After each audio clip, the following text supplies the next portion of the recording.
I welcome everyone to the six lecture for chemical reaction and equations. अब तक आप लोगों को पता चल ही गया होगा, छोटा सा टॉपिक है, ज़्यादा लेक्चर्स लगने नहीं वाले इसको। मेटल्स एंड नॉन मेटल्स हमने अच्छे से डिस्कस किया था। केमिकल रिएक्शन एंड इक्वेशन का शायद ये लास्ट लेक्चर है, maximum last, max to max कल और एक लेक्चर अपन पढ़ लेंगे, कल as in the next class. But आज ही हो जाना चाहिए।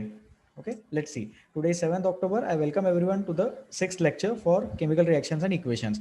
तो मैंने सोचा कि आज के लेक्चर में थोड़ा अपन प्रैक्टिस कर लेते हैं।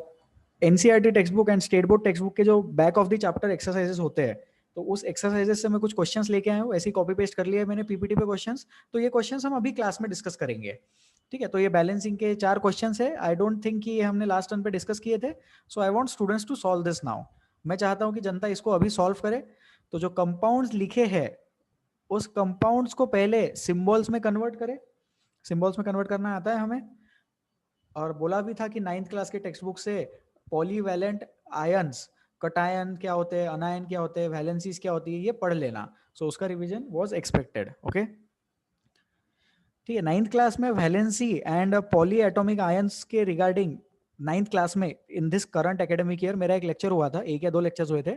सो I will send those links in the WhatsApp group for 10th class. तो उससे थोड़ा हेल्प हो जाएगा आप लोगों को, रिवीजन करने में आसानी हो जाएगी। वो वाला वीडियो आप लोग यूट्यूब पे देख सकते हैं। ठीक है, बट टेक्स्ट बुक से रिवाइज करना, I would always recommend to revise from the text book rather than relying on video lectures, but depends on the student. तो इसको सॉल्व करो नोटबुक में, और आंसर अगर आ जाए तो हाथ उठा लेना। 4 क्वेश्चन है, पोटेशियम ब्रोमाइड, बेरियम आयोडाइड। तो किसकी वैलेंसी क्या होती है, कैसे वैलेंसीज डेवलप करना है, मॉलिक्यूलर फॉर्मूला कैसे लिखना है कंपाउंड का, उस चीज़ का थोड़ा सा प्रैक्टिस हो जाएगा इससे। एंड ऑफ कोर्स बैलेंसिंग का तो होगा ही practice. So please solve. I will wait for you to solve. जिनका आंसर आ जाए वो हाथ उठा के बता सकते हैं कि उनका आंसर आ गया।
So I see that two students have responses. Guys, can you hear me? Okay, yes, you can hear me. So दो लोगों के आंसर्स आ गए. I will wait for 2 more minutes so that you can solve. Then I will tell the answers.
Okay, so let us discuss क्या ही करना है, मैं ये answer बताऊंगा, आप लोग चेक कर लो सही है या नहीं। जिन लोगों के आंसर्स आ गए वो लोग चेक कर सकते हैं, जिन लोगों के आंसर्स नहीं आए वो ध्यान दे कैसे सॉल्व करना है, मेथड बताया जा रहा है। तो पोटेशियम ब्रोमाइड क्या होता है, पोटेशियम के होता है, ब्रोमीन क्या होता है, बी आर होता है। के और बी आर का वैलेंसी 1 1 है, के का वैलेंसी +1, बी आर का वैलेंसी -1, तो अपन के बी आर लिख सकते हैं। बेरियम आयोडाइड लिखना है, बेरियम मतलब बी ए होता है। अब जो बी ए होता है वो सेकंड ग्रुप का मेंबर होता है, इसलिए उसका वैलेंसी 2 है, बराबर है। बेरियम कैल्शियम फैमिली है ना, बेरियम फैमिली है शायद वो, ही ली बे ब क न हो फ नी, beryllium, beryllium, magnesium, calcium, barium, radium, बराबर। तो barium is the member of second group, therefore its valency is 2। Iodine का वैलेंसी 1 है, इसलिए अपने को BaI2 लिखना पड़ेगा, क्योंकि Ba और I ऐसे लिख देंगे अपन। बोर्ड पे देखो राइट साइड लिख रहा हूँ मैं, ऊपर Ba लिख देंगे, बाजू में I लिख देंगे, उनके नीचे उनके वैलेंसीज लिख देंगे। Ba की वैलेंसी लिख दी 2, I की वैलेंसी लिख दी 1, और उसको क्रिस क्रॉस कर देंगे। ये चीज़ 9th में पढ़ाई गई है। For more details refer 9th class का टेक्स्ट बुक। नहीं मिलता है, स्टेट बोर्ड टेक्स्ट बुक में अच्छे से गिवन है, नहीं मिलता है तो PDF डाउनलोड करो, फिर भी नहीं मिलता है तो वीडियो लेक्चर का लिंक शेयर कर देंगे, उसको देख लेना। ये इंपॉर्टेंट है, इस पे पूरा 11th का 12th का केमिस्ट्री डिपेंडेंट है। अगर वैलेंसीज ही नहीं समझ में आएगी, मॉलिक्यूलर स्ट्रक्चर्स ही नहीं समझ में आएंगे, तो आगे की रिएक्शंस बहुत डिफिकल्ट जाएगी, फिर केमिस्ट्री बोर होगा। तो आगे चल के केमिस्ट्री बोर हो जाए, उससे बेटर यही है कि अभी अपन उस पर थोड़ा सा मेहनत कर ले। ठीक है, फिर पोटेशियम आयोडाइड क्या बनेगा, पोटेशियम आयोडाइड KI बनेगा, एंड बेरियम ब्रोमाइड बनेगा। तो BaBr2 लिखना पड़ेगा अपने को, बिकॉज Ba का वैलेंसी 2 है एंड Br मतलब ब्रोमीन है, तो ब्रोमीन का वैलेंसी 1 है, तो अपने को यहाँ पे BaBr2 लिखना पड़ेगा। तो मैंने A वाला जो क्वेश्चन था उसके मॉलिक्यूलर फॉर्मूलेज बता दिए। अब इसको बैलेंस्ड इक्वेशन में लिख देता हूँ, तो फाइनल आंसर में टाइप कर देता हूँ यहाँ पे KBr, ये बोल्ड क्यों हो गया,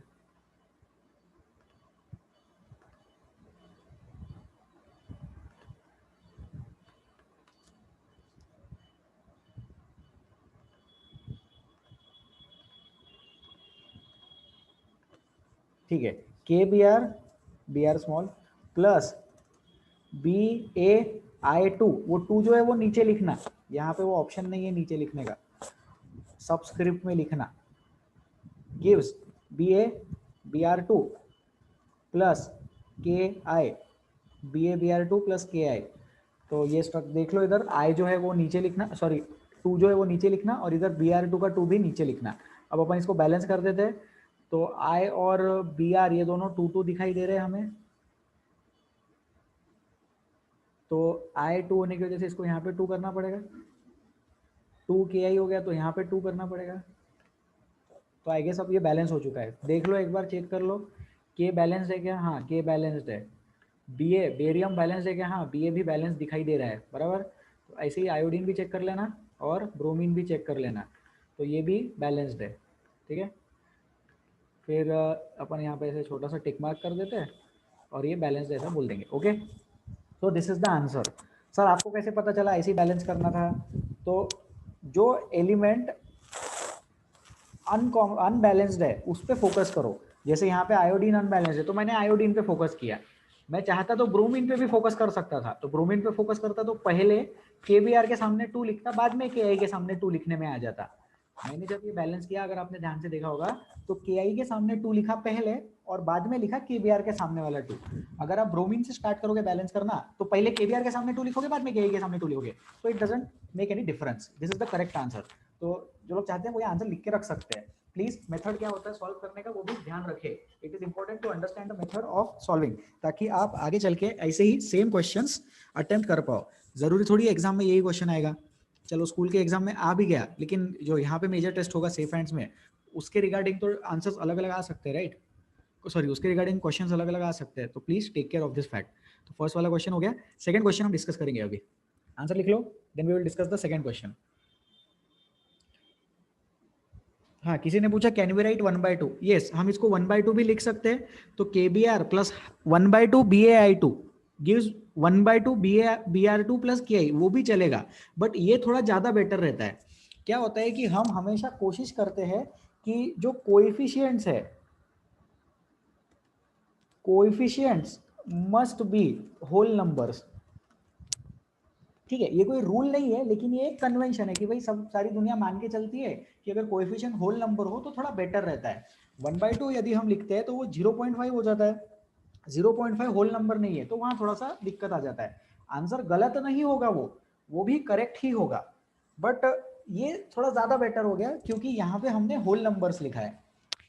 ठीक है, so this is according to a convention, this is not a rule.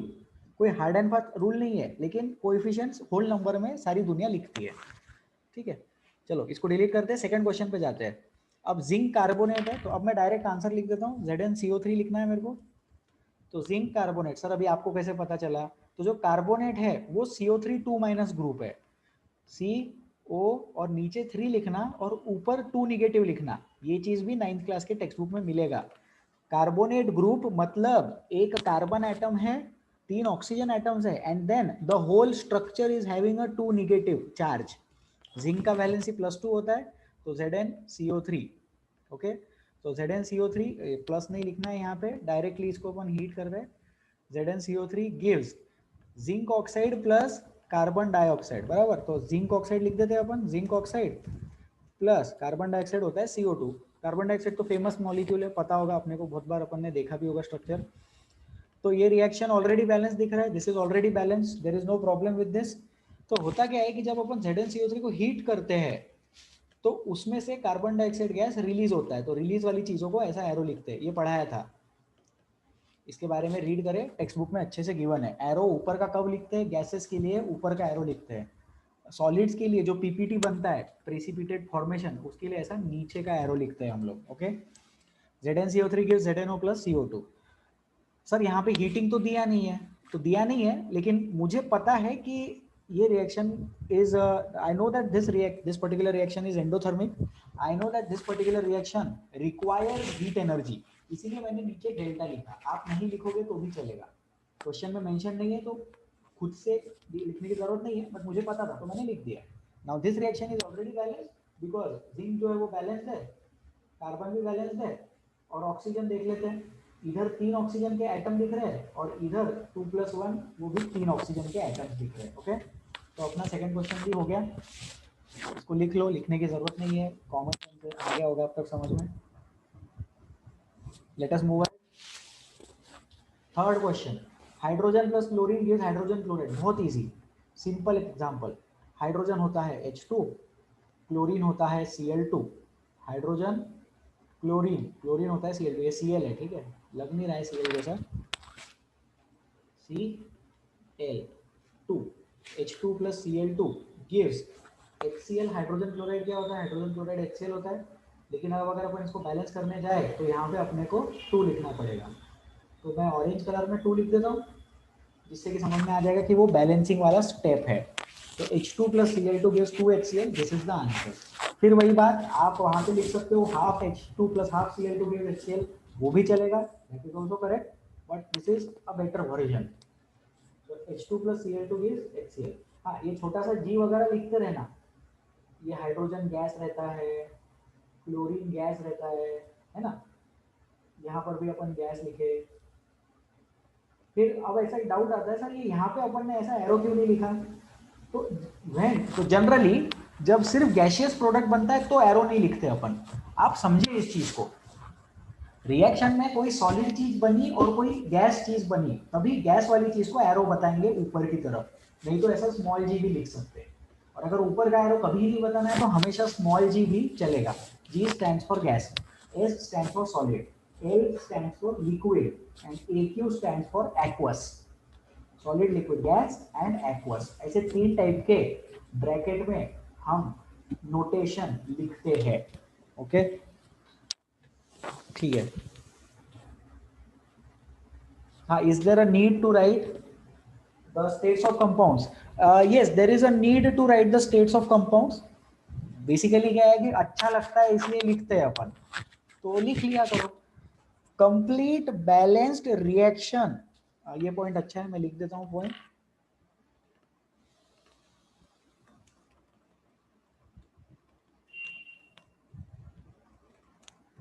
complete balanced chemical equation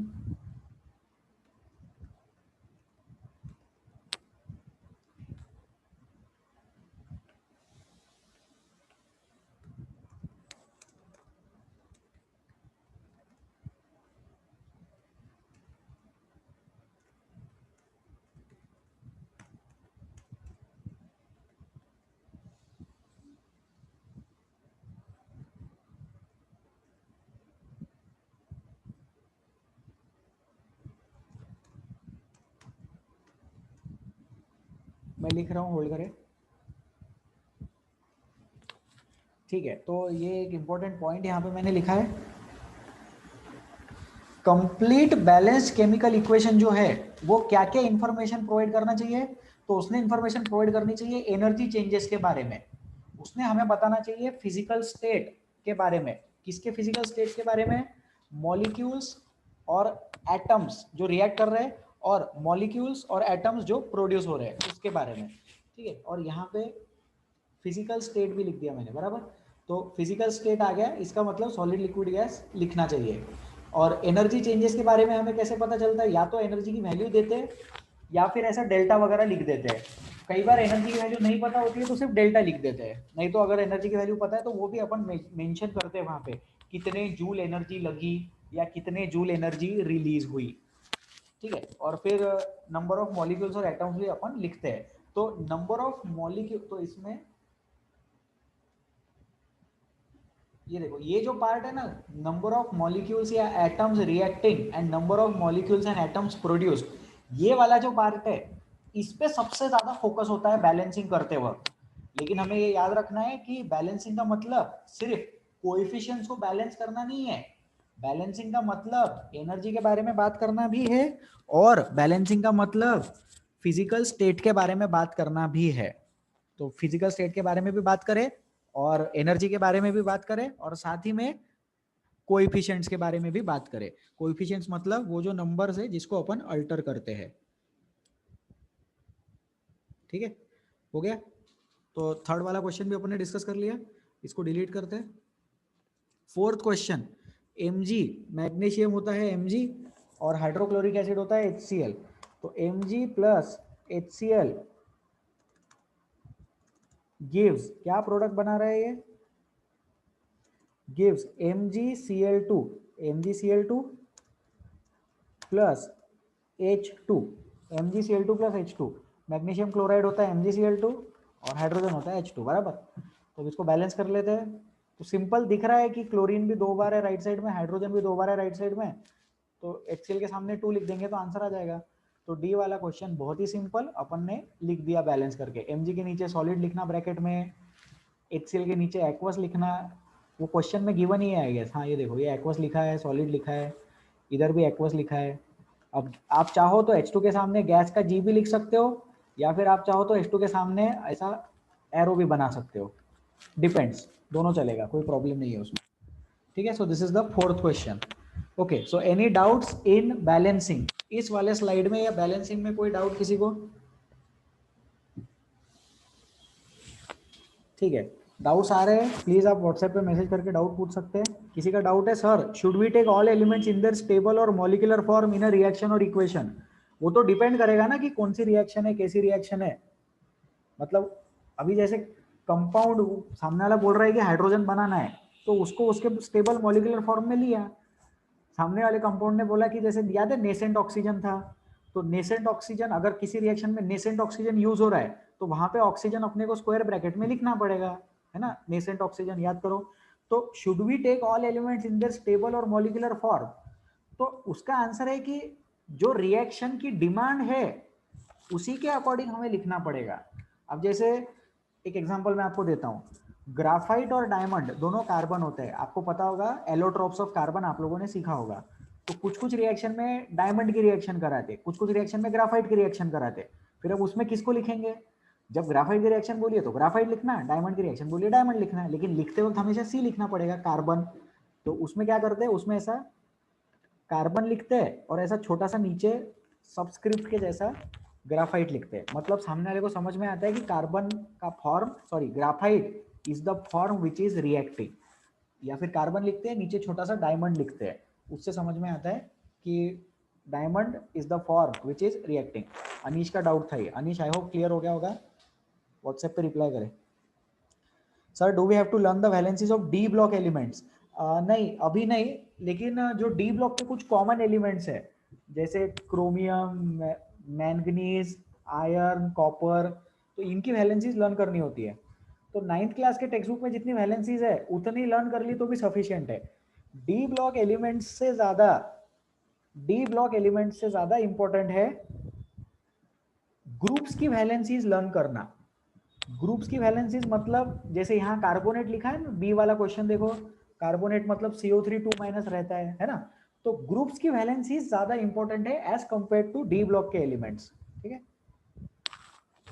हाँ, इनका और एक डाउट था, सिद्धांत का डाउट है ये, इनका शायद पहले का एक डाउट रह गया था, Fe2O3.XH2O, वो वाली चीज आज क्लियर हो जाएगी, ठीक है। आई होप सिद्धांत मेरी आवाज सुन पा रहे हैं। Fe2O3.XH2 आज पढ़ा लेंगे,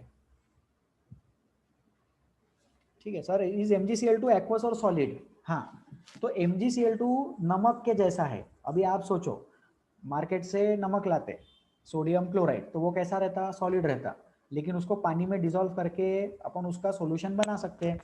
सॉल्यूशन बना सकते मतलब उसको एक्वस बना सकते। तो salt dissolved in water is aqueous, salt dissolved in water is aqueous, salt as it is solid. Salt रखा हुआ है तो सॉलिड है, लेकिन पानी में डिसॉल्व है तो एक्वस है। तो ये वाली जो रिएक्शन है, फोर्थ जो रिएक्शन है, उसमें देखो हाइड्रोक्लोरिक एसिड क्या है? एक्वस है। मतलब the medium of this reaction is water. पानी में ये रिएक्शन प्रोसीड करवाई गई, पानी में ये रिएक्शन प्रोसीड करवाने की वजह से जो फाइनल प्रोडक्ट बनेंगे वो भी तो पानी में बनेंगे, इसलिए मैग्नीशियम क्लोराइड जैसे ही बना वो क्या हो गया? एक्वस बन गया। So magnesium chloride is aqueous in this reaction. हमेशा मैग्नीशियम क्लोराइड एक्वस नहीं रहता, हमेशा मैग्नीशियम क्लोराइड सॉलिड रहता है। इस रिएक्शन का मीडियम वाटर है। This reaction is carried out in aqueous medium. ये लिखता हूं मैं यहां पे, D reaction is carried out in aqueous medium। जो D रिएक्शन है वो एक्वस मीडियम में चलाई गई है। HCl originally is in gaseous state.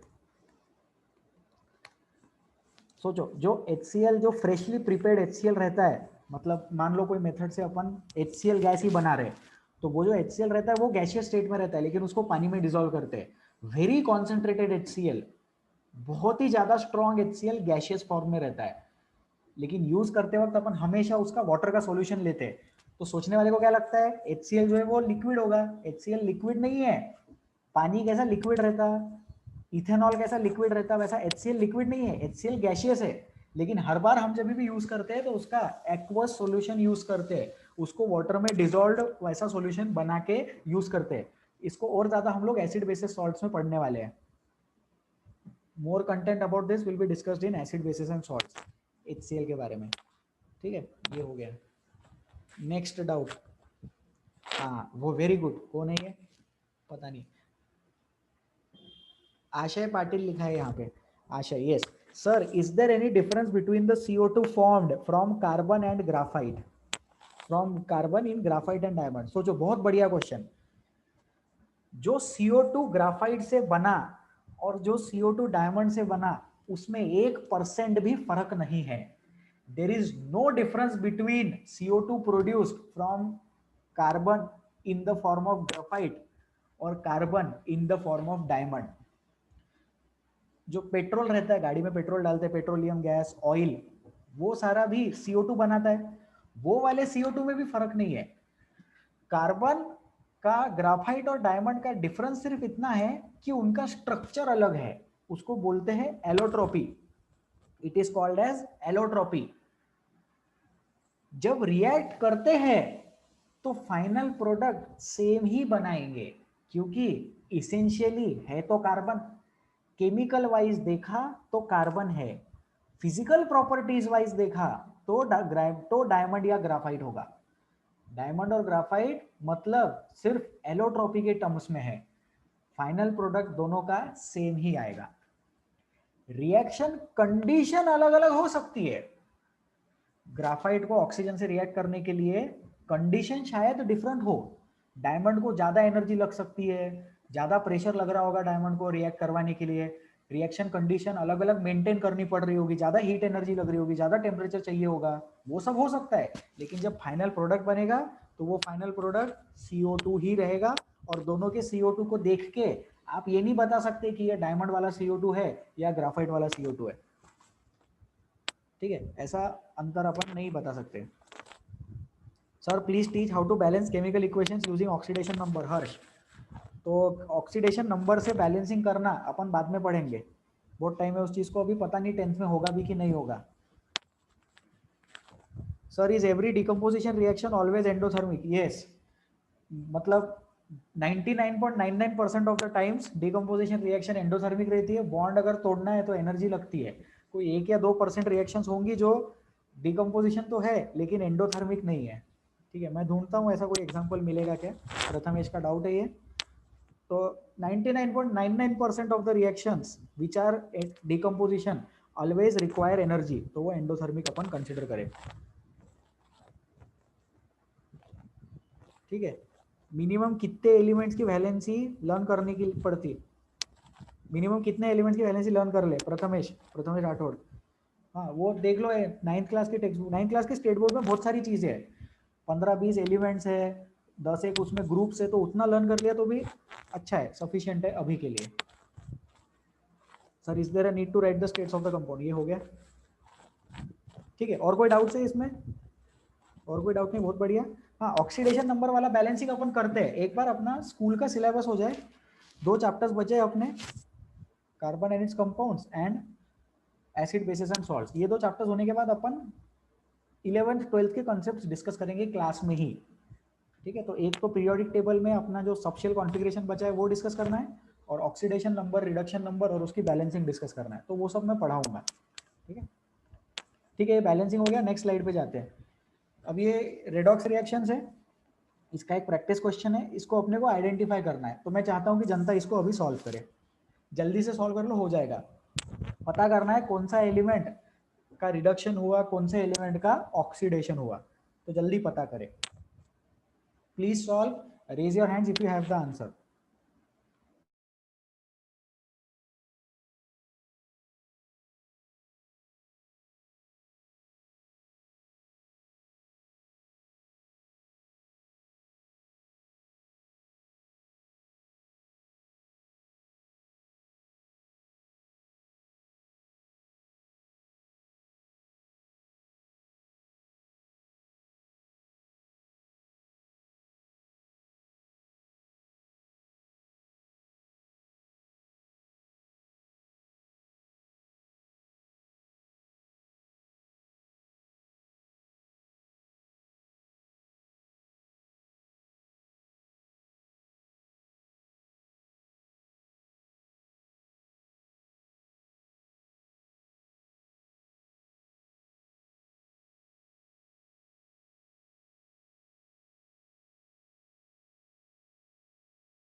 Okay, so we have the answers, मतलब we don't have the answers तो मैं ही बताऊंगा।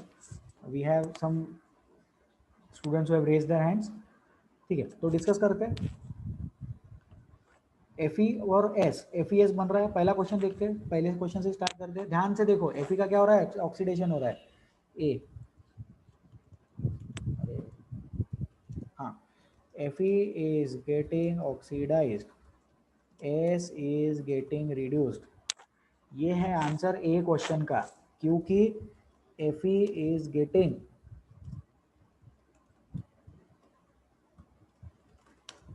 Converted to Fe2+। अभी इसको ऐसे ही लिखना, वो Fe2+ का 2+ ऊपर चढ़ा देना, सब सुपरस्क्रिप्ट में लिखना उसको, और S is getting converted to S2-। Sulphur जो है वो 2- में कन्वर्ट हो रहा है और Fe जो है वो 2+ में कन्वर्ट हो रहा है। सर अब आपको कैसे पता चला? तो जनरली कैसा रहता है कि जो नॉन मेटल रहते हैं वो नॉन मेटल इलेक्ट्रॉन्स एक्सेप्ट करते हैं, मेटल्स इलेक्ट्रॉन डोनेट करते हैं। तो जिसने डोनेट किया उसके ऊपर पॉजिटिव चार्ज आया और जिसने एक्सेप्ट किया उस पर निगेटिव चार्ज आया। तो Fe के ऊपर है पॉजिटिव चार्ज 2+ और S के ऊपर है निगेटिव चार्ज 2-। उससे मुझे पता चला। तो A हो गया। Second question, 2Ag2O gives 4Ag+O2। तो देखो ध्यान से देखो, Ag का क्या हो रहा है, ऑक्सीजन निकल रहा है, तो ऑक्सीजन निकल रहा है मतलब रिडक्शन हो गया, है ना। तो अपन यहाँ पे लिख सकते हैं क्या,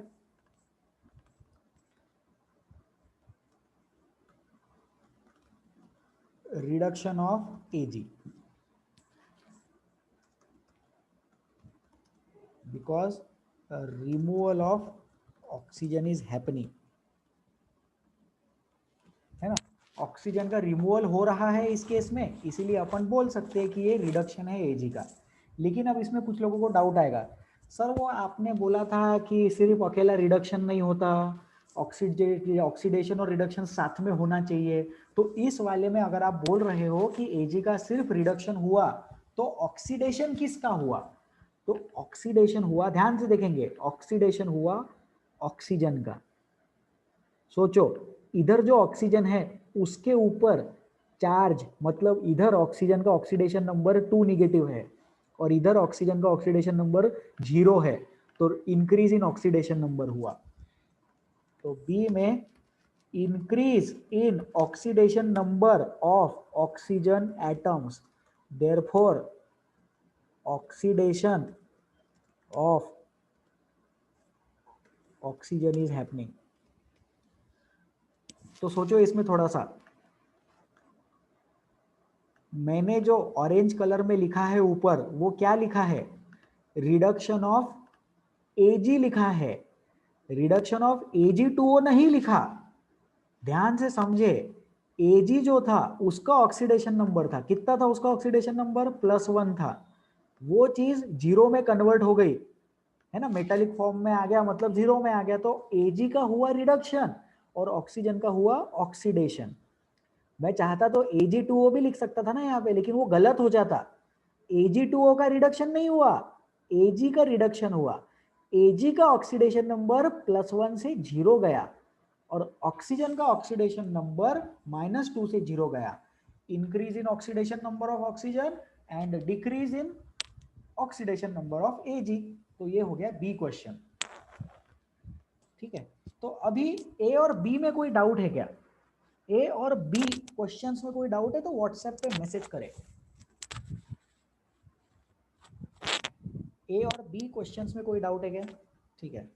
अच्छा, अभी किसी स्टूडेंट ने लिखा है कि बी वाला जो है उन्होंने आंसर लिखा रिडक्शन, सी वाला ऑक्सीडेशन और डी वाला रिडक्शन।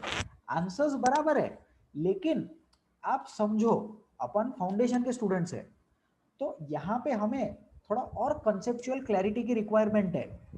बी वाले में रिडक्शन तो हो रहा है, लेकिन साथ ही में ये भी देखे कि जो ऑक्सीजन एलिमेंट है उसका ऑक्सीडेशन नंबर इंक्रीज हुआ, उसका ऑक्सीडेशन नंबर इंक्रीज होने की वजह से उसका ऑक्सीडेशन हुआ, ऐसा हम बोलेंगे, राइट। तो rather than following the regular definition क्या है, addition of hydrogen, addition of oxygen, removal of oxygen, removal of hydrogen, वो है रेगुलर वाली कंसेप्ट। लेकिन हमें ऑक्सीडेशन नंबर वाला कंसेप्ट भी पता है, हमें इलेक्ट्रॉन्स वाला कंसेप्ट भी पता है। तो हम इलेक्ट्रॉन्स वाले कंसेप्ट से सोचे तो थोड़ा और बेटर आइडिया लगेगा। तो ये चारों रिएक्शंस में रिडक्शन और ऑक्सीडेशन दोनों हो रहा है, किसका रिडक्शन हो रहा है और किसका ऑक्सीडेशन हो रहा है ये जानने में हमारा इंटरेस्ट है एज स्टूडेंट्स ऑफ फाउंडेशन। तो जिन्होंने ये आंसर लिख के दिया था, thank you for the answer. उससे मैं एक्सप्लेन कर पाया कि this is not just a simple case of oxidation और रिडक्शन, उसी रिएक्शन में किसका ऑक्सीडेशन हुआ और कौन से एलिमेंट का रिडक्शन हुआ ये भी जानना हमारे लिए जरूरी है। ठीक है सर, फर्स्ट में एफी का ऑक्सीडेशन नंबर रिएक्टेंट में और प्रोडक्ट में क्या है लिखा है ना यहाँ पे, रिएक्टेंट में एफी का ऑक्सीडेशन नंबर 0 है, ये देखो इधर नीचे लिखा है मैंने, Fe is getting converted to Fe2+, मतलब Fe 0 से गया, मेटेलिक फॉर्म में एलिमेंटल फॉर्म में 0 रहता, और सल्फर भी 0 है, सल्फर ओरिजिनली 0, Fe भी ओरिजिनली 0। ए वाले क्वेश्चन में लेफ्ट हैंड साइड पे एलिमेंटल फॉर्मेट, बी वाले क्वेश्चन में राइट हैंड साइड पे एलिमेंटल फॉर्मेट। बी वाले क्वेश्चन में देखो राइट साइड में नेचुरल स्टेट आया, ए वाले क्वेश्चन में लेफ्ट साइड में नेचुरल स्टेट आया। ठीक है, बहुत बढ़िया। और ए और बी में और कोई डाउट? सर सेकंड में please explain electron distribution. Yes I will do that. Sir मतलब मेटेलिक फॉर्म में हर एलिमेंट का ऑक्सीडेशन नंबर 0 ही रहेगा क्या? हाँ, मेटेलिक फॉर्म मतलब उसका नेचुरल स्टेट, नेचर में कैसा मिलता, सोडियम नेचर में सोडियम मिलता Na0, अगर नेचर में सोडियम Na+1 मिलता था तो +1 ऑक्सीडेशन स्टेट बोलना है, जो भी उसका चार्ज है वही उसका ऑक्सीडेशन नंबर है। फिर से बोलता हूं, जो भी उसका चार्ज है वही उसका ऑक्सीडेशन नंबर है। अगर कुछ भी चार्ज नहीं दिख रहा तो उसको 0 कंसीडर कर लेना। ठीक है, बहुत बढ़िया। हाँ, तो सेकंड वाला अपन एक बार और डिस्कस करते हैं, इसको डिलीट करते हैं, डिलीट कर दोगे, इसको लिख लो, कुछ हिंट गिवन है ग्रीन कलर के डब्बे में, सेकंड क्वेश्चन की हिंट है, और ब्लू कलर के डब्बे में फर्स्ट क्वेश्चन की हिंट है। मैं चाहता हूं कि स्टूडेंट्स इसको लिख ले, जल्दी से लिख ले।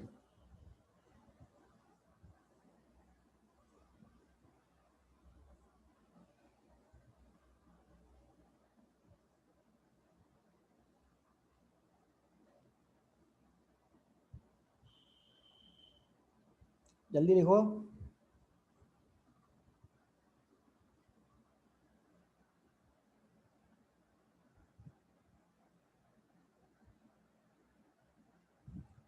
ठीक है, अब अपन सेकंड क्वेश्चन एक बार फिर से देखेंगे, ध्यान दो इधर सब लोग। सेकंड क्वेश्चन अपन फिर से देखेंगे। यहाँ पे 2Ag2O gives 4Ag plus O2, तो एक्चुअली जो है Ag का ऑक्सीडेशन नंबर कितना है, लेफ्ट हैंड साइड पे Ag का ऑक्सीडेशन नंबर +1 है। सर आपको कैसे पता चला?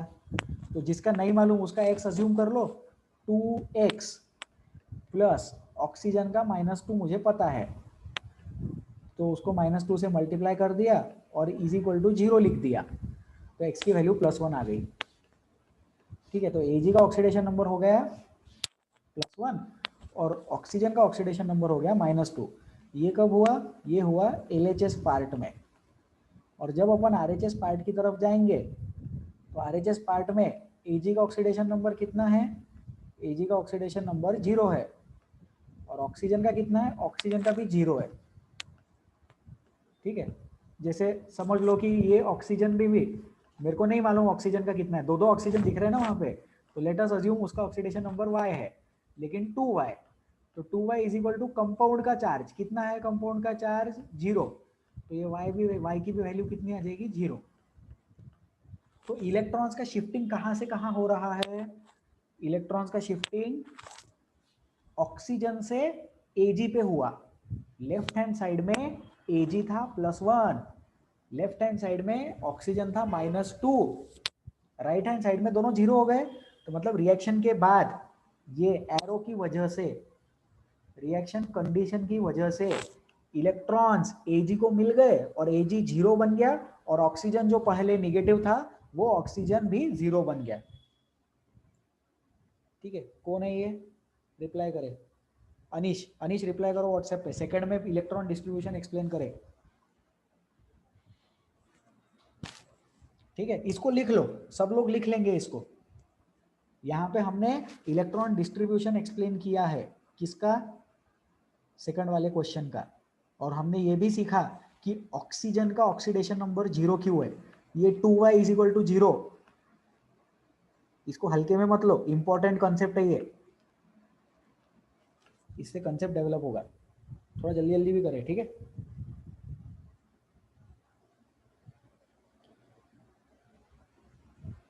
सर Ag का एटम मोनोवैलेंट है क्या मॉलिक्यूल? तो वो मॉलिक्यूल नहीं है, वो एटम ही है। जैसे Fe का एटम, अब जैसे ये एटम है ना, ये Fe का एटम है तो एटम बोलते हैं ना उसको, मॉलिक्यूल थोड़ी बोलते हैं। तो वैसे इसको भी एटम बोलते हैं। किसी का भी एटम एटम ही रहता है। और उसका वो मोनोवैलेंट है क्या? हाँ, तो वो मोनोवैलेंट है। Ag का वैलेंसी 1 है। सोडियम का कैसा वैलेंसी 1 है, तो वैसा Ag का भी वैलेंसी 1 है। अब Ag जो है वो डी ब्लॉक का एलिमेंट है, तो उसकी वेरिएबल वैलेंसीज रहती। बी वाले क्वेश्चन में उसकी +1 वैलेंसी दिखा रहा है। बी वाले क्वेश्चन में उसकी +1 वैलेंसी दिखा रहा है। और वैसे उसकी बहुत सारी वेरिएबल वैलेंसी रहती, +1 और +2 ऐसी 2 वैलेंसीज दिखाता हो।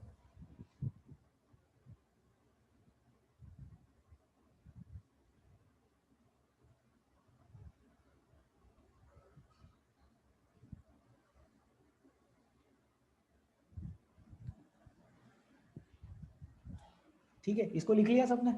अपन थर्ड क्वेश्चन पे जाएंगे अभी। चलो जल्दी जल्दी अपन थर्ड क्वेश्चन पे जाते हैं। Third question, Mg + O2 gives MgO। ये भी सिंपल है। Mg क्या है? Mg यहाँ पे 0 है, ऑक्सीजन भी यहाँ पे 0 है। और MgO जब बना तो Mg बना +2 और ऑक्सीजन बना -2। तो इसका आंसर ऑक्सीडेशन है। मतलब जो सी वाली रिएक्शन है उसका आंसर ऑक्सीडेशन है ऑब्वियसली, क्योंकि एडिशन ऑफ ऑक्सीजन दिखा रहा है। लेकिन अगर अपन थोड़ा और अच्छे से सोचे तो सी वाले क्वेश्चन में हम सोच सकते हैं कि Mg is getting oxidised but oxygen is getting reduced. Mg जो है वो ऑक्सीडाइज हो रहा है और ऑक्सीजन जो है वो रिड्यूस हो रहा है, क्योंकि oxidation number of Mg is increasing going from 0 to +2 and oxidation number of oxygen O atom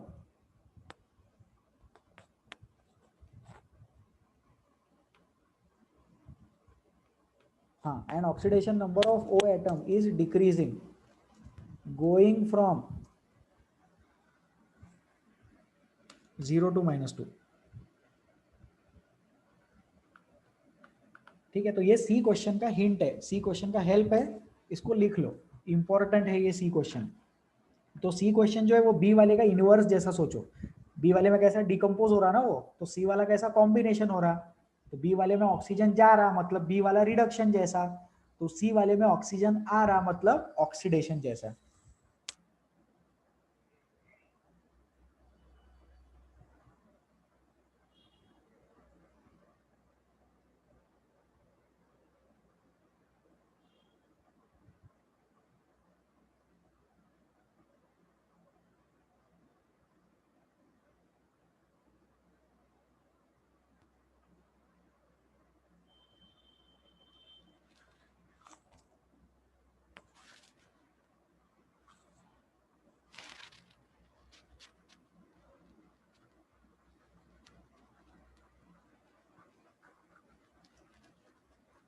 sir elemental form में ऑक्सीडेशन नंबर हमेशा 0 लेना क्या है? तो यस, एलिमेंटल फॉर्म में ऑक्सीडेशन नंबर हमेशा 0 लेना।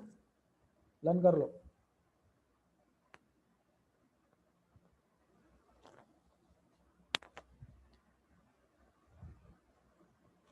चलो आगे बढ़े, सी हो गया, लिख लिया सबने। डी क्वेश्चन देखते हैं जल्दी से। D part, NiO + H2। तो Ni का हो रहा है रिडक्शन, ध्यान से देखो, Ni is getting reduced and H is getting oxidised. और इस केस में स्पेशल केस है, the oxidation number of O atom is not changing.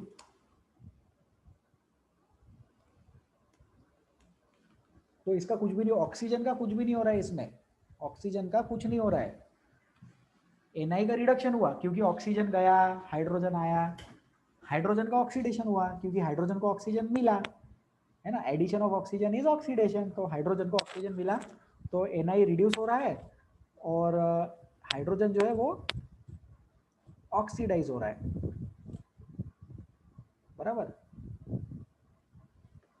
लेकिन ऑक्सीडेशन नंबर ऑक्सीजन एटम का जो है, ऑक्सीजन एटम का ऑक्सीडेशन नंबर चेंज नहीं हो रहा है, इसलिए डी वाले का अपन ऐसा आंसर लिख ले।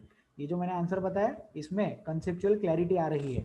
वैसे देखा जाए तो डी वाला जो कंपाउंड है वो रिडक्शन का एग्जांपल है, बराबर, क्योंकि अपन हमेशा जो इंपॉर्टेंट एलिमेंट रहता है उसके बारे, इंपॉर्टेंट कंपाउंड रहता है उसके बारे में अपन बात करते हैं। ठीक है, इसको जल्दी से लिख लो।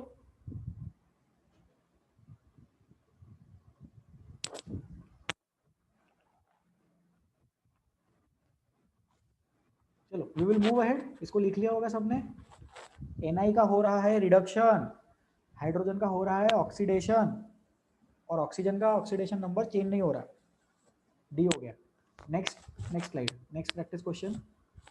ये क्या है? Identify exothermic and endothermic. बहुत इजी है ये मैं अभी बता देता हूँ। इधर heat is release, heat release हो रही है, मतलब ये क्या है?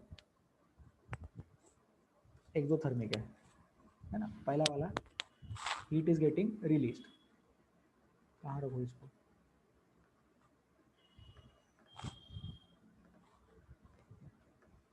तो वो क्या हो गया? एक्सोथर्मिक हो गया।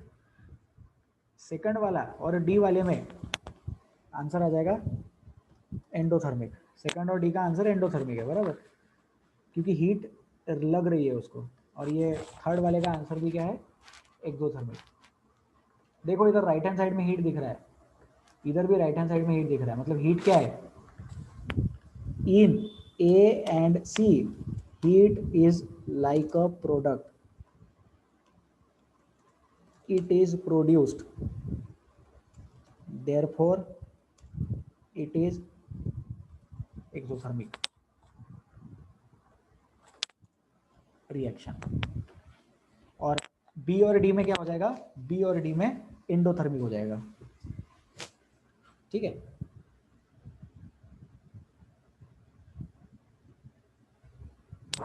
ठीक है। ये 8 क्वेश्चन समझ गया क्या सबको? इजी क्वेश्चन है। डेल्टा मतलब हीट रहता क्या? हाँ, डेल्टा मतलब हीट रहता। क्लास में ध्यान दिया करो। अगर आपको ये पता है कि उसको डेल्टा बोलते हैं, तो ये आपको डेफिनेटली पता होना चाहिए कि डेल्टा जो है वो हीट के लिए बोलते हैं। ये मैं मान ही नहीं सकता हूँ कि लोगों को ये मालूम है कि उसको डेल्टा बोलते हैं, लेकिन ये नहीं मालूम कि उसको हीट के लिए यूज करते हैं एज अ सिंबल। ठीक है, चलो अपन आगे बढ़ेगा। तो किसी का डाउट आया वो निकल वाला क्वेश्चन एक बार फिर से एक्सप्लेन करो। तो मैं जल्दी से निकल वाला क्वेश्चन फिर से एक्सप्लेन करता हूँ। ध्यान से देखो, निकल में क्या है? ऑक्सीजन जा रहा है, गया कि नहीं गया? ऑक्सीजन गया। और तो निकल से क्या हुआ? ऑक्सीजन इज रिमूव्ड, तो देयरफॉर निकल का क्या हुआ? निकल का रिडक्शन हुआ। निकल इज गेटिंग रिड्यूस्ड। ठीक है, फिर हाइड्रोजन के साथ क्या हो रहा है? हाइड्रोजन के साथ ऑक्सीजन इज प्रोवाइडेड, प्रोवाइडेड बोलेंगे क्या? Attached. Removal of oxygen, obtained, oxygen is obtained, मिल गया उसको ऑक्सीजन, तो इसलिए क्या होगा? Therefore H is getting oxidised.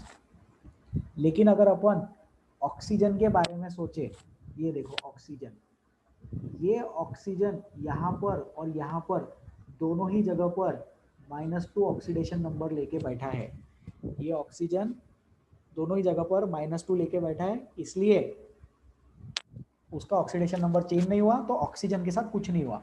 Oxygen का ना तो ऑक्सीडेशन हुआ और ना ही उसका रिडक्शन हुआ। ठीक है, हो गया ये। नेक्स्ट, ये भी हो गया।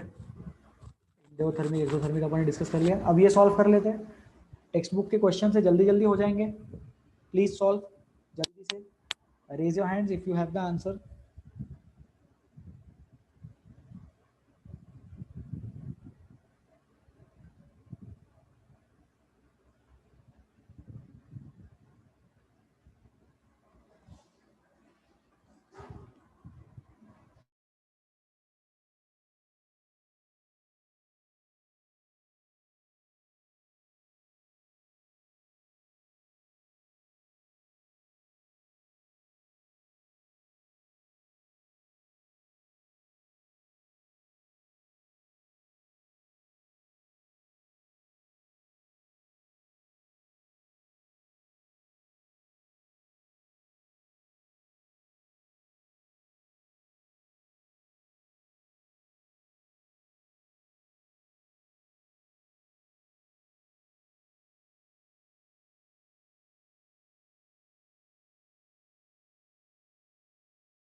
चलो let us discuss, easy question है, नहीं भी आया सॉल्व करते तो भी जेड एन जहाँ दिख रहा है उससे सॉल्व कर सकते हैं ना।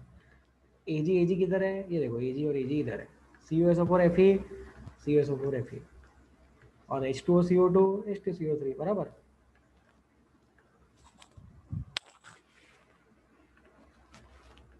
कलर कोडिंग कर दी, बस खुश रहो। हाँ अभी H2O और CO2 क्या हुआ, अटैच हुए ना, अटैच हुए मतलब कॉम्बिनेशन हुआ बराबर। Fe और CuSO4 में क्या हुआ, डिस्प्लेसमेंट हुआ, किसने किसको डिस्प्लेस किया, Fe ने CO को धक्का दे दिया, तो वहां पे अपन लिखेंगे डिस्प्लेसमेंट रिएक्शन, करेक्ट। फिर BaSO4 ZnSO4 डबल डिस्प्लेसमेंट, और Ag और Cl वाला डिकम्पोजिशन हुआ, ठीक है।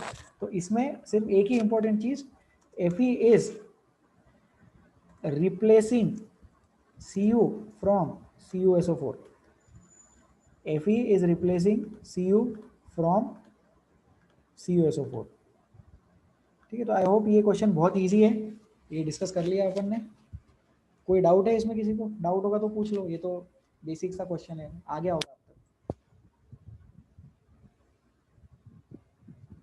चलो नेक्स्ट आगे बढ़े, और प्रैक्टिस है या थ्योरी है अभी आगे।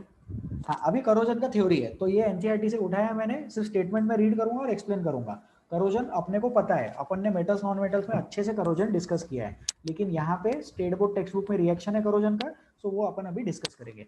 तो I am reading the statement, please listen. You must have observe that iron articles are shiny when new but get coated with reddish brown powder when left after some time.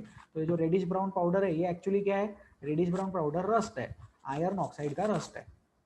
This process is commonly known as rusting of iron, ये उन्होंने लिखा भी है। Some other metals also get tarnished in this manner, tarnished मतलब खराब होना, खराब होना मतलब रस्टिंग। तो करोजन का एक फॉर्मेट रहता है रस्टिंग, जैसे आयरन रस्ट होता तो ग्रीनिश लेयर बनती कॉपर पे, तो उसको भी टार्निशिंग बोलते हैं। Have you notice the colour of coating formed on copper and silver, yes, copper पे बनता है ग्रीन कलर का लेयर और सिल्वर पे बनता है ब्लैक कलर का layer. When metal is attacked by substances around it such as moisture acids, it is said to corrode, corrosion tarnishing एक ही बात है, and this process is called as corrosion. The black coating on silver, ये देखो colour जो मैंने बोला वो लिखा भी है यहाँ पे, सिल्वर का ब्लैक कोटिंग है और सिल्वर का ब्लैक कोटिंग है और ग्रीन कोटिंग है कॉपर पे। Corrosion causes damage to car bodies, bridges, iron railing, ships, and all objects of metals, especially those of iron. Corrosion is a serious problem. Every year, enormous amount of money is spent to replace damaged iron. You will learn about corrosion in chapter 3. Already done. हमने already पढ़ लिया है। NCERT text book का paragraph है, तो chapter 3 मतलब NCERT का chapter 3 देख लेना कौन सा है, मेटल्स नॉन मेटल्स, ठीक है। तो इसमें कोई डाउट, ये सिंपल सा थ्योरी है। Any doubt?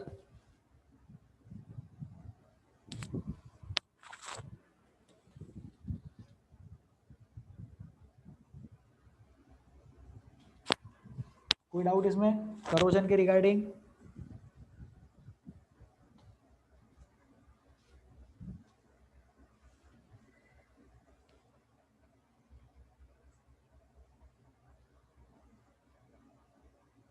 हाँ किसी ने ऐसा फोटो निकाल के भेजा है, कुछ पॉइंट्स लिखे हैं करोजन के रिस्पेक्ट में, तो मैं वो पॉइंट्स रीड करता हूँ और मैं एक्सप्लेन करता हूँ, ठीक है। कौन है ये, फराद। तो करोजन के रिगार्डिंग कुछ पॉइंट्स है, I am reading those points. Impure iron rusts more quickly than pure iron.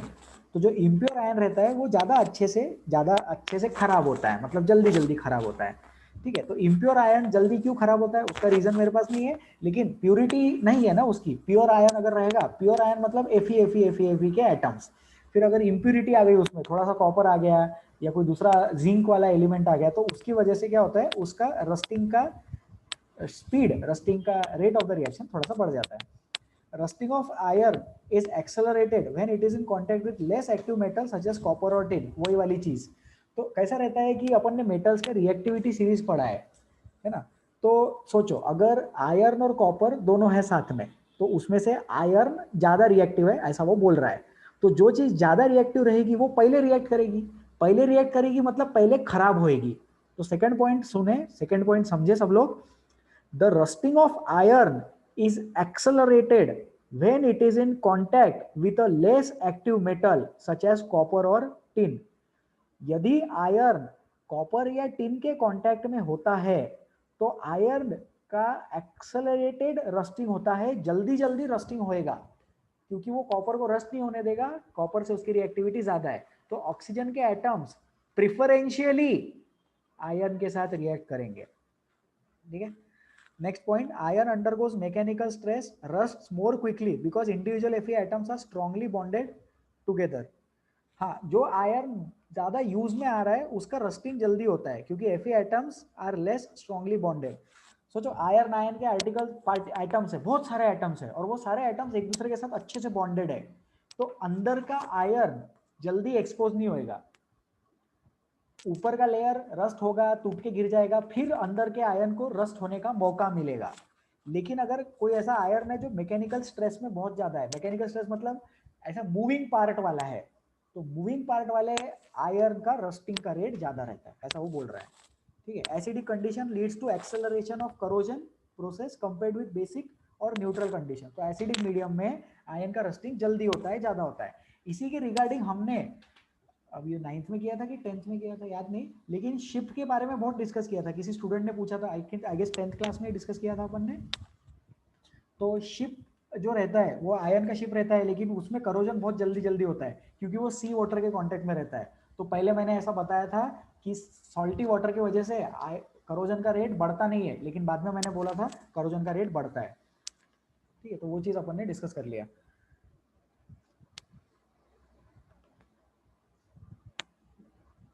ये किसने पूछा था? पराग ने पूछा था आई गेस, राइट? पराग चिमनकर, आप प्लीज बताएंगे ये आपने कहाँ से उठाया है, ये जो फोटो आपने खींचा कौन से बुक से खींचा है, ताकि बाकी स्टूडेंट्स भी उसको वहां से रीड कर सके। आई गेस सेफ हैंड्स का स्टडी मटेरियल दिख रहा है ये।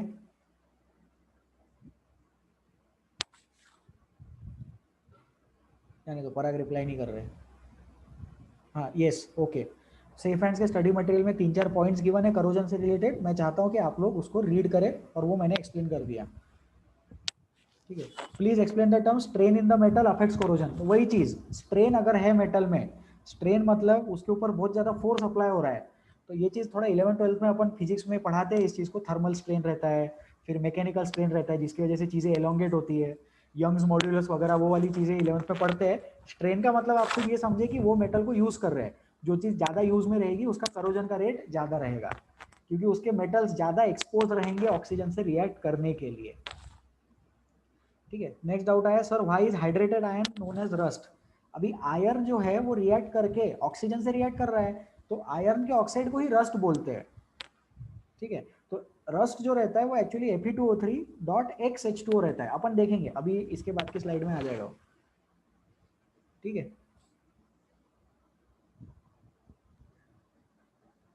तो आई गेस यहां तक हो गया है, ये वाला पैराग्राफ एक्सप्लेन कर दिया अपन ने, अपन आगे बढ़े अभी। ठीक है, तो ये जो था, this was from NCERT text book, okay, this is from state board text book. So state board text book से देखें, 4 टेस्ट ट्यूब बोली है उन्होंने, ये oil layer on boiled water है, salt solution, air and anhydrous calcium chloride. तो इसमें से किस में रस्टिंग होगा वो अपने को बताना है, आयर नेल है, छोटा सा एक्सपेरिमेंट है। ठीक है, तो रस्टिंग की रिक्वायरमेंट सुन लो, रस्टिंग की रिक्वायरमेंट है मॉइस्चर भी होना चाहिए एंड ऑक्सीजन फ्रॉम एयर भी होना चाहिए। तो मॉइस्चर की भी रिक्वायरमेंट है और साथ ही साथ एयर के ऑक्सीजन की भी रिक्वायरमेंट है। यदि ये दोनों चीजें रहती है तो ही रस्टिंग हो पाएगा। Rusting is possible only and only when moisture and oxygen both are present. तो यहाँ पे एंड इस वर्ड को ध्यान से समझे, दोनों चीजें होनी चाहिए तभी वो चीज रस्टिंग में कन्वर्ट हो पाएगी। तो ये जो एनहाइड्रस कैल्शियम क्लोराइड है, 4th वाली टेस्ट ट्यूब देखे, एनहाइड्रस कैल्शियम क्लोराइड की वजह से क्या हो गया, ये जो एयर थी ये ड्राई एयर बन गई। Anhydrous CaCl2 is a dehydrating agent. Anhydrous CaCl2 जो है वो क्या है, वो डिहाइड्रेटिंग एजेंट है, सामने वाली चीज को डिहाइड्रेट करता है, मतलब उससे वाटर एक्सेप्ट कर लेता है और खुद हाइड्रेटेड बन जाता है। तो वाटर अगर उसने एक्सेप्ट कर दिया तो ये जो एयर है 4th वाले टेस्ट ट्यूब में, ये वाली एयर एक्चुअली क्या है, ड्राई एयर है।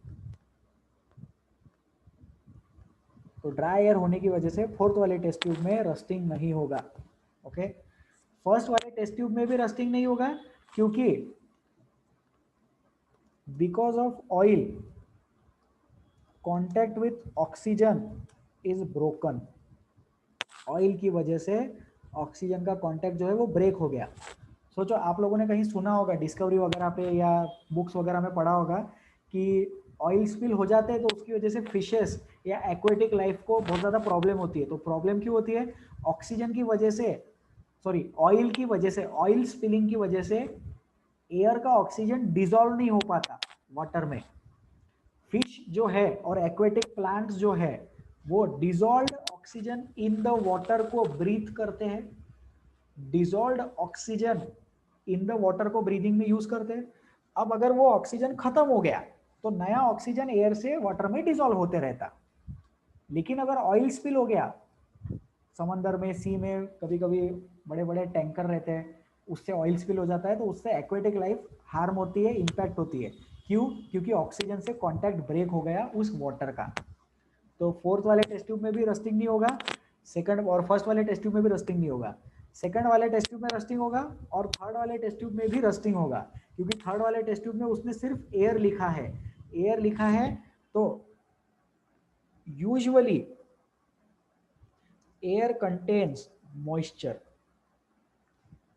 यूजुअली एयर में मॉइस्चर प्रेजेंट रहता है, इसलिए थर्ड वाले पे मैंने टिक मार्क किया है कि थर्ड वाले में रस्टिंग होगा। और सेकंड वाला तो ऑब्वियस है, सेकंड वाले में तो पानी भी है और ऑक्सीजन से कांटेक्ट भी है।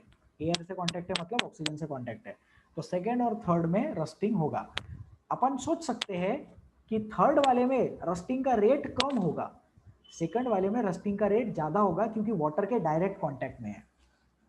थर्ड वाले टेस्ट ट्यूब में वाटर के इनडायरेक्ट कांटेक्ट में है, मतलब कम पानी है ना, एयर में मॉइस्चर मतलब कम है, डायरेक्ट पानी में डुबा के रखा मतलब बहुत ज़्यादा पानी के कांटेक्ट में है। तो सेकंड वाले में रेट ज़्यादा है और फर्स्ट वाले और थर्ड वाले में रेट कम है, लेकिन सेकंड और थर्ड दोनों में रस्टिंग होगा। ठीक है, तो इसको लिख लो, जो भी स्क्रीन पे दिख रहा है उसको लिख लो, फिर अपन डाउट्स डिस्कस करेंगे।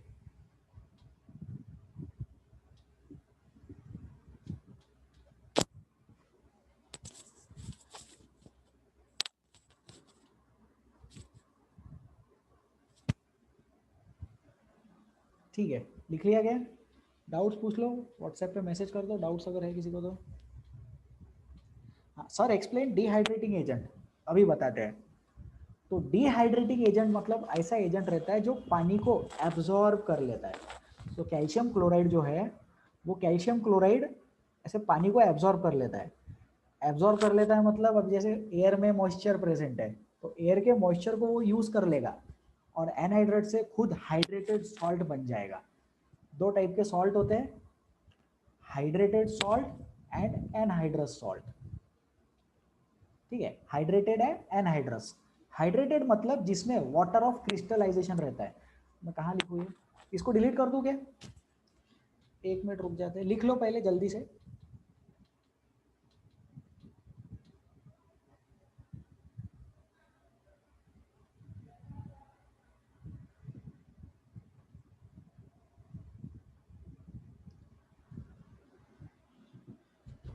ठीक है, लिख लिया सबने? तो एक कंसेप्ट होता है जिसको अपन बोलते हैं वाटर ऑफ क्रिस्टलाइजेशन। स्पेलिंग पता नहीं मेरे को सही है या नहीं, ठीक है होगा, स्पेलिंग तो करेक्ट ही होगा। वाटर ऑफ क्रिस्टलाइजेशन रहता है। तो hydrated salts have water of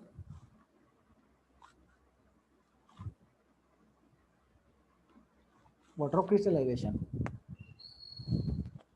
Anhydrated salts do not have water of crystallization. तो एनहाइड्रेटेड सॉल्ट्स में वाटर ऑफ क्रिस्टलाइजेशन नहीं रहता, हाइड्रेटेड सॉल्ट्स में वाटर ऑफ क्रिस्टलाइजेशन रहता है। ठीक है, तो एनहाइड्रेटेड सॉल्ट क्या करता है, वाटर ऑफ क्रिस्टलाइजेशन एक्सेप्ट करके हाइड्रेटेड बनना चाहता है। तो उसकी वजह से यहाँ पे ये जो अनहाइड्रस है ये डिहाइड्रेटिंग एजेंट जैसा बिहेव करता है। डिहाइड्रेटिंग एजेंट मतलब सामने वाले को डिहाइड्रेट कर देना। सोचो, रिड्यूसिंग एजेंट मतलब सामने वाले को रिड्यूस करना, ऑक्सीडाइजिंग एजेंट मतलब सामने वाले को ऑक्सीडाइज करना, तो डिहाइड्रेटिंग एजेंट मतलब सामने वाले को डिहाइड्रेट करना। सामने वाले को डिहाइड्रेट कर दिया, तो एयर से मॉइस्चर एक्सेप्ट कर लिया। ठीक है, तो जिनका डाउट था एक्सप्लेन डिहाइड्रेटिंग एजेंट, रिप्लाई करो। डिहाइड्रेटिंग एजेंट मतलब सामने वाले से वाटर एक्सेप्ट कर लिया, एयर को ड्राई बना दिया। चलो बहुत बढ़िया, हाँ बहुत सही। नाम बताएंगे इनका?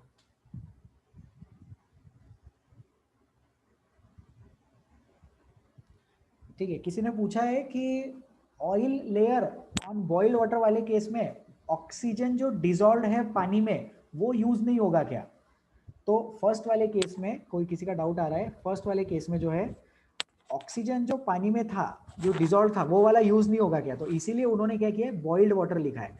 तो बॉइल्ड वाटर की वजह से जो ऑक्सीजन डिजॉल्व था वो निकल गया, थोड़ा सा ऑक्सीजन बिल्कुल रहेगा, तो थोड़ा सा रस्टिंग डेफिनेटली होगा। वैसे तो फोर्थ वाला जो है उसमें भी ऐसा परफेक्टली ड्राई एयर थोड़ी है, वो थोड़ा सा तो वाटर वेपर रहेगा ही ना। तो एक्चुअली सोचे तो रस्टिंग चारों में हो रहा है, लेकिन सेकंड में सबसे ज्यादा रस्टिंग, सेकंड के बाद थर्ड में, और 1 और 4 में नेग्लिजिबल है। 4 में नेग्लिजिबल क्यों है? क्योंकि मॉइस्चर नहीं है, और 1 में नेग्लिजिबल क्यों है? क्योंकि ऑक्सीजन नहीं है। ठीक है, रिप्लाई करो, समझ आ गया? Sir what is water of crystallisation? हाँ, वाटर ऑफ क्रिस्टलाइजेशन मतलब जो मॉलिक्यूल के साथ रहता है, वो अपन एसिड बेसिस सॉल्ट्स में कवर करेंगे। ठीक है, water of crystallisation acids bases and salts में पढ़ाया जाएगा।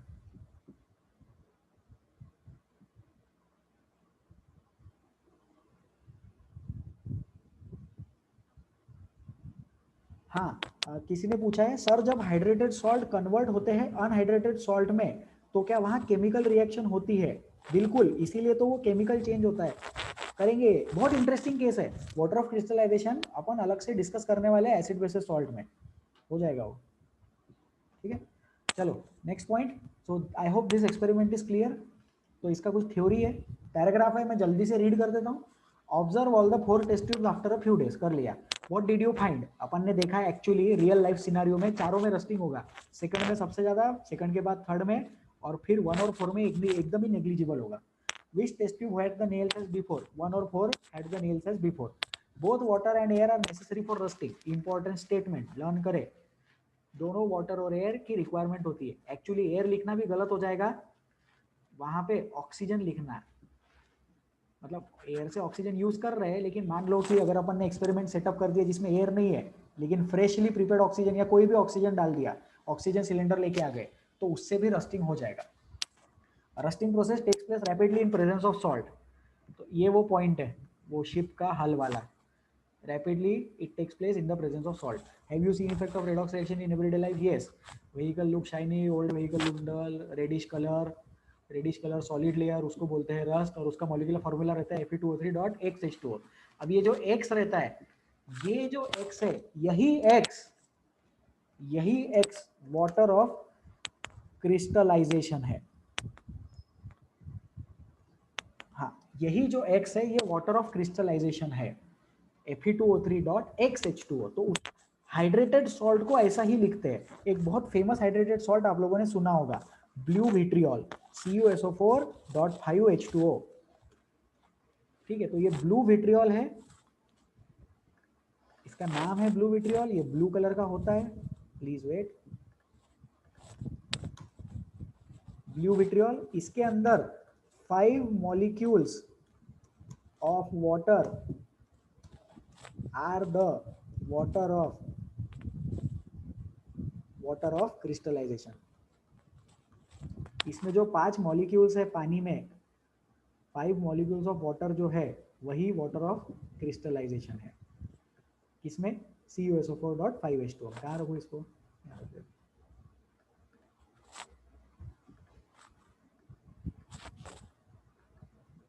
ठीक है भाई, हो गया। The rust on ion does not form by simple reaction of oxygen with ion surface. हाँ ठीक है, it is form by electrochemical reaction. अब वो इलेक्ट्रोकेमिकल रिएक्शन अपन देखेंगे। तो करोजन फिर से इस टॉपिक में पढ़ने का रीजन ये वाला रिएक्शन था, तो ये रिएक्शन अपन स्टडी कर लेंगे। याद करो, एनोड और कैथोड मेटलर्जी में अपन ने देखा था, एनोड पे क्या होता है? ऑक्सीडेशन। देखो ऑक्सीडेशन हुआ, removal of electrons is oxidation, removal of electrons, या फिर increase in oxidation number is oxidation, removal of electrons जो है या फिर इंक्रीज इन ऑक्सीडेशन नंबर जो है वही ऑक्सीडेशन है। और ऑक्सीडेशन कहाँ होता है? ऑक्सीडेशन हमेशा एनोड पे होता है, रिडक्शन हमेशा कैथोड पे होता है। Reduction always happens on cathode and oxidation always happens on anode.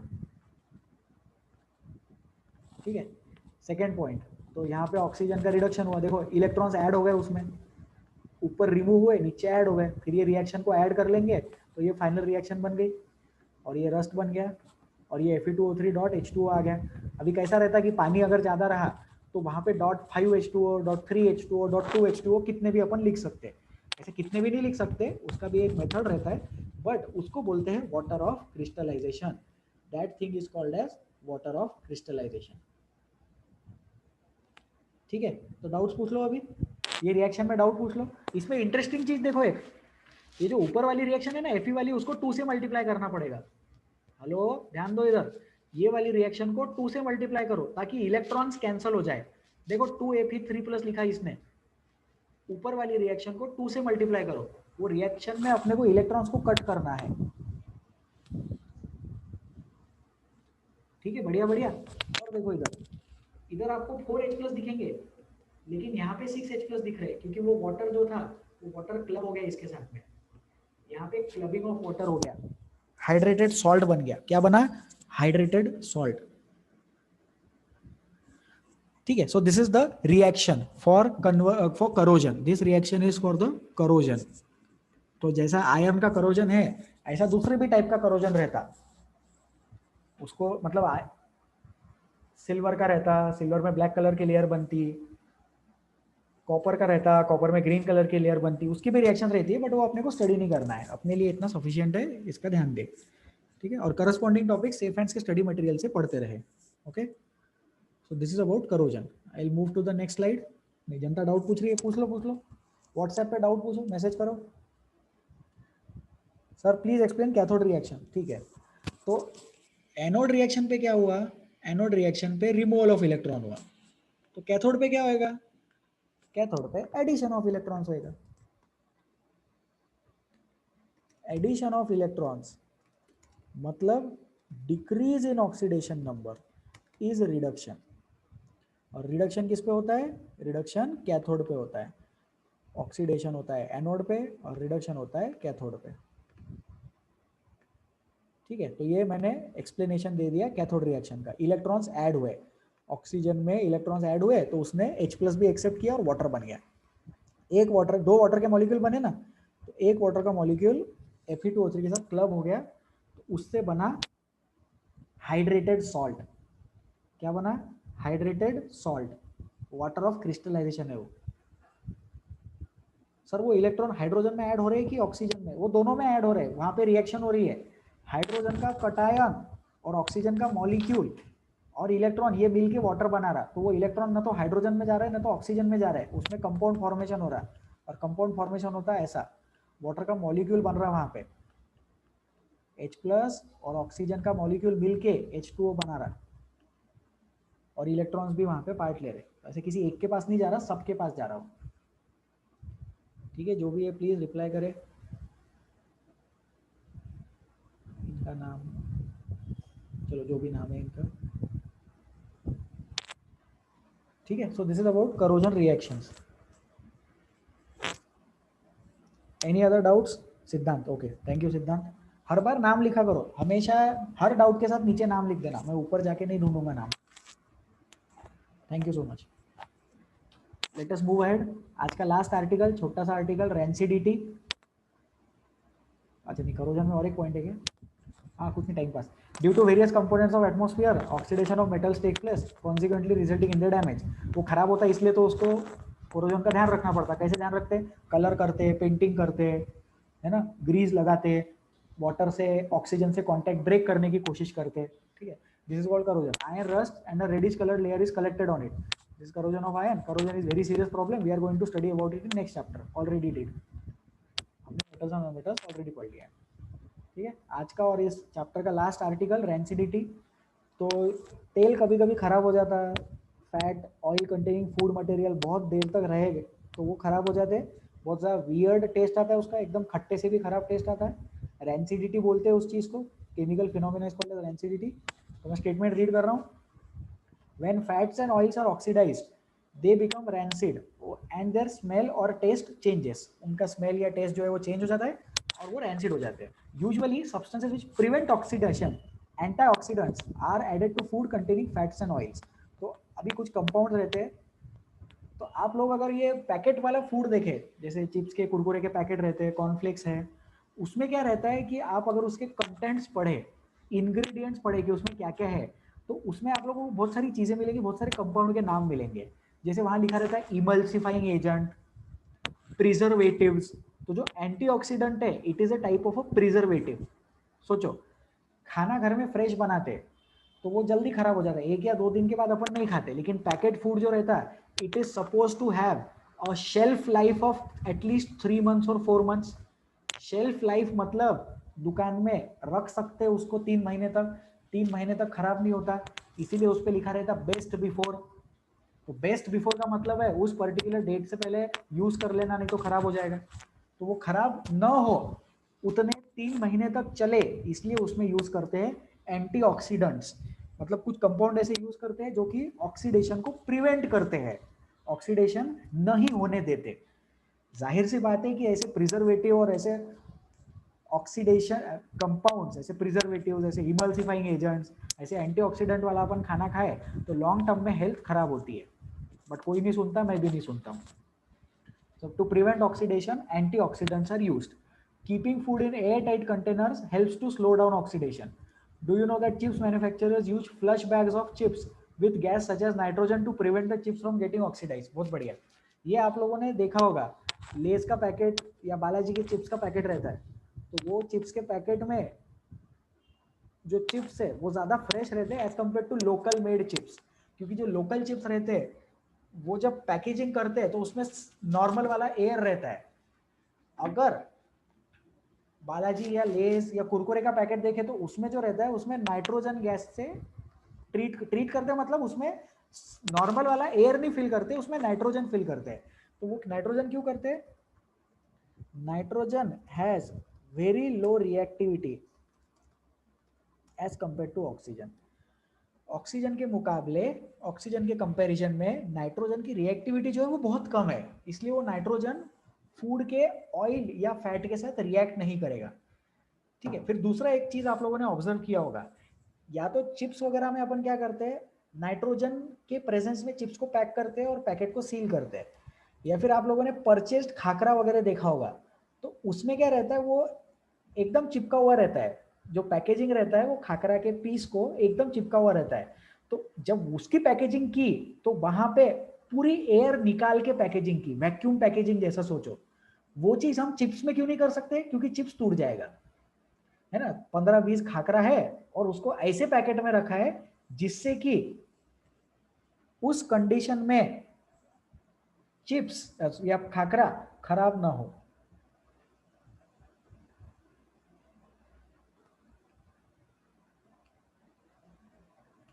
ठीक है, because of the presence of oxygen या because of the presence of normal air चीजें खराब हो सकती है। वो चीज खराब ना हो इसलिए या तो उसको नाइट्रोजन के प्रेजेंस में रखो या तो पूरी हवा ही निकाल दो, पूरा एयर उसमें से रिमूव कर देंगे, तो फिर वो चीजों की शेल्फ लाइफ बढ़ जाएगी। इसीलिए एयर टाइट कंटेनर जैसा खाकरा वाला एग्जाम्पल इमेजिन करें। ठीक है, फिर एंटीऑक्सीडेंट वाला बता दिया, प्रिजर्वेटिव एजेंट्स का कंसेप्ट मैंने बता दिया। ओके, ठीक है, इसमें डाउट्स है क्या? रेंसिडिटी में जनता डाउट पूछना चाहे तो पूछ लो।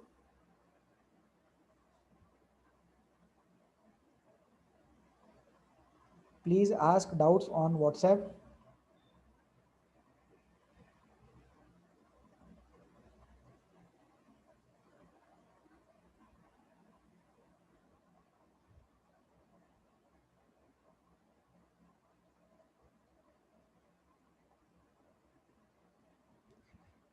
सिंथेटिक एंटीऑक्सीडेंट्स ऐसा कुछ होता है क्या?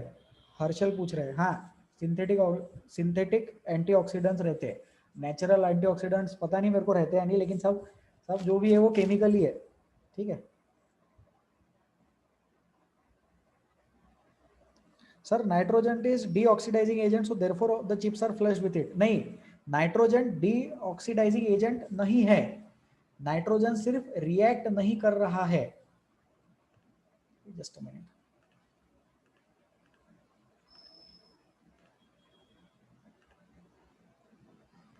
nitrogen is not used as a deoxidizing agent over here. Nitrogen is just used because nitrogen का रिएक्टिविटी कम है, इसीलिए।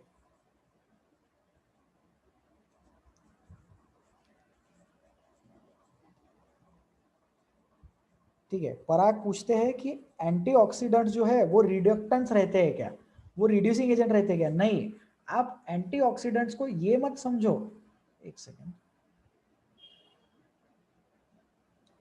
ठीक है, आप एंटीऑक्सीडेंट्स को ये मत समझो कि उसने ऑक्सीडेशन का इनवर्स प्रोसेस किया, उसने रिडक्शन नहीं किया, उसने सिर्फ ऑक्सीडेशन होने से रोका। ऑक्सीडेशन होने से रोकना और रिडक्शन करना, ये दोनों में बहुत डिफरेंस है।